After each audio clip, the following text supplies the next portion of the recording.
Today I'm going to talk about fatal occupational injuries facing the construction industry for ABC Construction Company.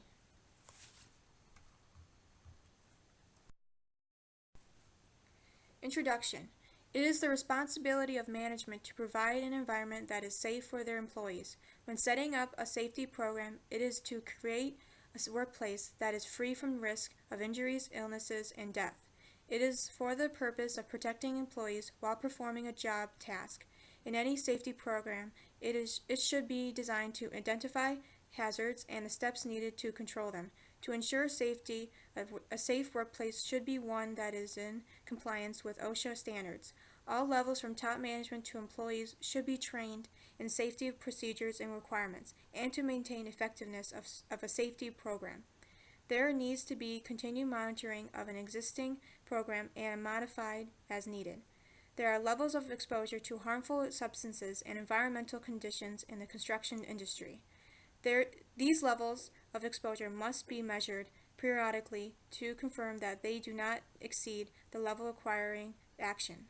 Statistical analysis can be used as a basis for recommending corrective action and implementation of safety standards. Employees at ABC Construction Company are exposed to many harsh environmental conditions and harmful substances, in which since 2004 fatal occupational injuries have been fluctuating but now declining. Statistical analysis will be used to determine additional safety standards that can be incorporated in the work environment to continue the decline of fatal incidents in this field.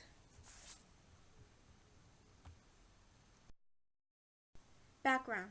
Employees at ABC Construction Company are exposed to many harsh environmental elements. Reportable incidents are important, but concern here is what conditions could lead to fatality. Employees have the right to know the hazardous conditions they could face. So to protect themselves from hazards, provide training to employees so that they are able to detect hazards, recognize hazards they could be exposed to, what they could do to avoid severe injuries. Environmental exposure. Noise. With noise, there are permissible levels of exposure. When the level of noise exceeds what is permissible, engineering or administrative controls needs to be implemented. When this does not work, personal protective equipment should then be provided. The National Institute for Occupational Safety and Health recommends the following noise exposure criteria: an 8-hour TWA limit of 85 dBA with a 3 dBA exchange rate, implementation of a hearing conversation program at an 8-hour TWA of 85 dBA, using hearing protection for exposure that equals or exceeds 85 dBA as an 8-hour TWA. Reduction of expected performance of hearing protectors, 25% for MUPs, 50% from formable plugs, and 70% for other plugs. Temperatures. Extreme temperatures, hot and cold, can put construction workers at risk. Workers can be exposed to high winds and cold air when workers are on roofs, steel structures, bridges, and tall buildings. The body's natural core temperature is 98.6 degrees. In low temperatures, there is a reduced flow of blood to the body's extremities, which expose the body to frostbite. Cold. Hazards occur if temperature is so low and body is unable to warm itself. 3 levels of hypothermia: mild, moderate, and severe. Administrative controls are the best approach to controlling the exposure to cold. Management can limit the exposure by requiring breaks throughout the day, train workers to recognize their signs and symptoms of hypothermia, provide shelter to rest and warm up, require employees to wear several layers of clothing, and provide hot drinks to help warm the body. The temperature will determine the number of breaks and the maximum exposure time between breaks. The lower the temperature, the more breaks required and the less exposure time allowed. Heat. Direct contact with the sun and the heat waves emitted from it. The body will store excess heat if it is not able to release it. If too much gets stored, illnesses can occur. When the heat temperature is under 91 degrees, basic administrative controls is enough protective measures. When temperatures are over 103 degrees, additional controls need to be in place so to ensure workers are protected.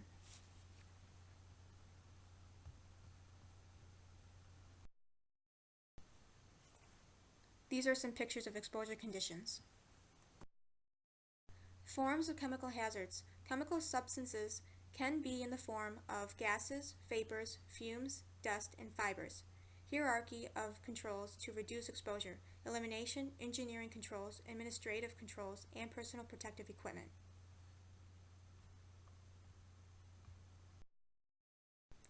These are some examples of chemical hazards.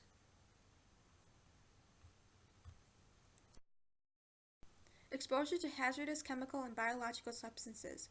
Substances construction workers could face fungi, mold, asbestos, bacteria, and blood-borne pathogens. Exposure to these substances increases the risk of injury and illnesses. Employees should be notified about the potential hazards.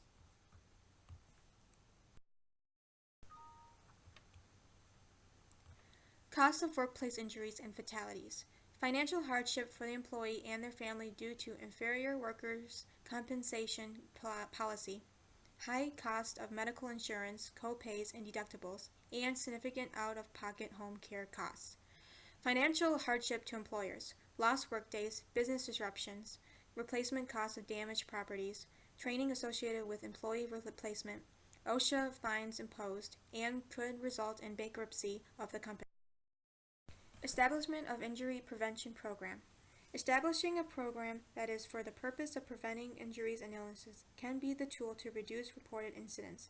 When establishing an injury prevention program, it should result in a significant decline to the exposure to hazards that could lead to injuries or death. All levels of an organization, from top management to employees, should be involved in the process of designing and implementing a safety program in order for the program to be effective. Management establishes goals for the company and is responsible for the achievement of those goals set. Employees should be encouraged to report any concerns they may have. Management should encourage the communication from employees that have experienced any near misses, identified hazards, sustained an injury, or witnessed any incidents that should be addressed and reviewed. No employee should be penalized or be negatively affected when communicating deficiencies in the existing safety programs.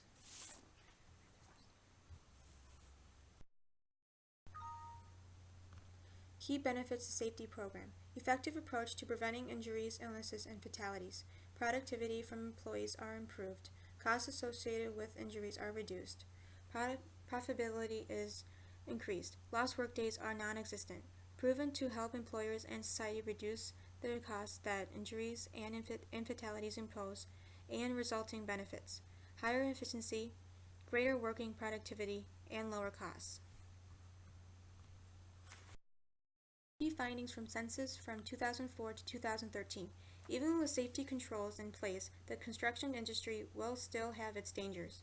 Construction is among the top with reported fatal injuries, where the transportation industry is number one. It will be presented in the following that there has been a decline in the fatalities reported to OSHA, but the numbers are still too high. There still is a need to do more to improve the safety of workers in construction. Graph 1.1, this relates to the data on construction fatalities related to temperature and chemical hazards 2004 to 2013.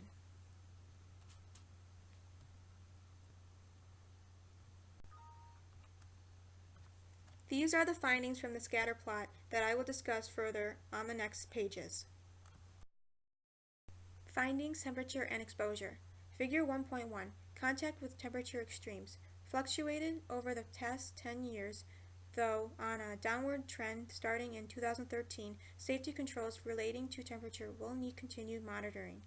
Review of administrative standards and personal protective equipment is recommended. Figure 1.2, exposure to caustic, noxious, or allergenic substances. No consistent trend downward over the past 10 years. No steady trend in a decline in reportable incidents. Corrective actions need to be implemented with the goal to reach the data reported in 2005, which are 0 reportable fatalities. Findings, inhalation in total. Figure 1.3. Inhalation of substances in the past 10 years, there is a fluctuating trend. Currently appears safety control is addressing hazards associated with inhalation of substances. Further controls can be implemented to increase the downward trend. Figure 1.4. Total. Controls appear to be working efficiently, though further review of controls relating to exposure to substances is recommended. Findings total of all tested. Figure 1.5 is a chart summarizing all activity and their fluctuations and trends.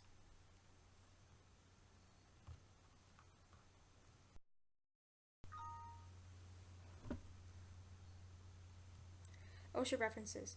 In establishing any safety program, it is advisable to refer to the guidelines and standards established by the OSHA regulatory agency. Some of the standards that can apply to the construction industry are summarized in the following. 1910-132 General Requirements. Personal protective equipment should be designed to be safe, be applicable to the job performed for the purpose of protecting the eyes, the face, and head, and protect against identified and unidentified hazards.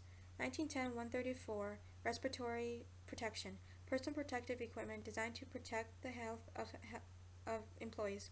Management is to provide respiratory equipment and training as to proper use. 1910.95 Occupational Noise Control. Equipment is to be provided to protect employees who are exposed to noise that exceeds acceptable levels. This is for the purpose of protecting against hearing loss and other health issues that could result from exposure to extreme noise levels. And 1926 Safety and Health for Construction. This regulation relates to safety and health standards for those in construction. Concentration is on policies, procedures, training, and regulations. It identifies elements of a safety program suitable for a construction industry. Analysis of incident trends. Incident trends used as a tool to improve work conditions lead toward reduction in volume of insurance for claims for injuries, lost workdays, and OSHA fines and property damage, therefore increase profitability of the company. Results of data should be used to develop strategies to promote a safe work environment, used to measure progress and determine safety programs are doing what it should be doing.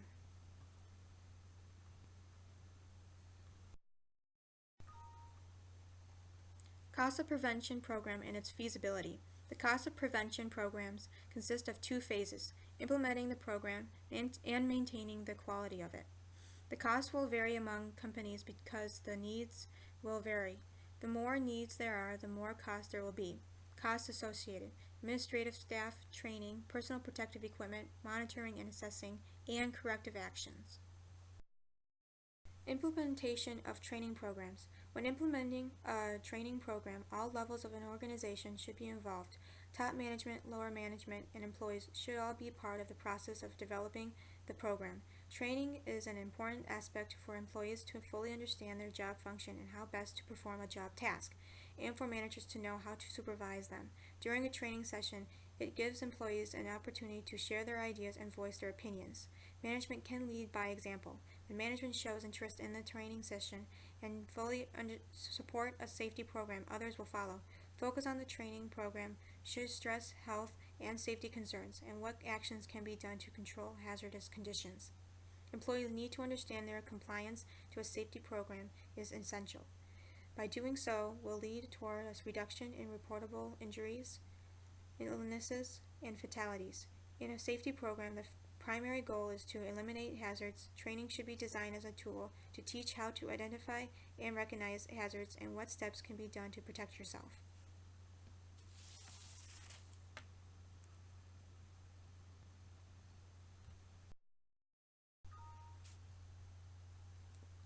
Corrective actions. Corrective steps are the responsibility of administration. These steps are what needs to be accomplished to improve the current state of a safety program. Corrections need to be completed in a timely manner. A deadline is usually implemented. Once corrective action is completed, there then is an ongoing monitoring of the safety program to confirm it is operating as intended, and if the need to make modifications should be done. Conclusion. It is the responsibility of management to provide a work site that is safe for their employees. When setting up a safety program, it is for the purpose of creating a workplace that is free from risk of injuries, illnesses, and death. Top management to employees should be trained in safety procedures and requirements, and there should be continued monitoring of safety programs to determine if they are still effective or need modification.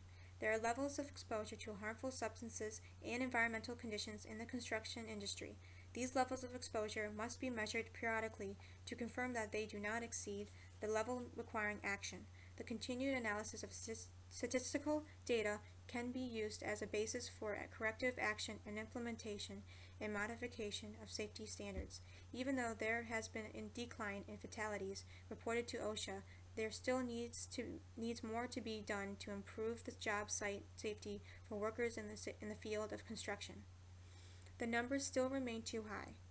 When safety programs are effectively designed, implemented, and monitored, employers will find they are in compliance to OSHA regulation and standards, and the profitability of the company will rise as a result of the reduction of costs associated with job-related injuries, illnesses, and fatalities.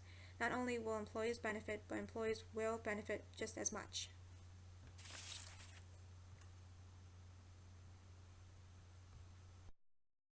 Thank you.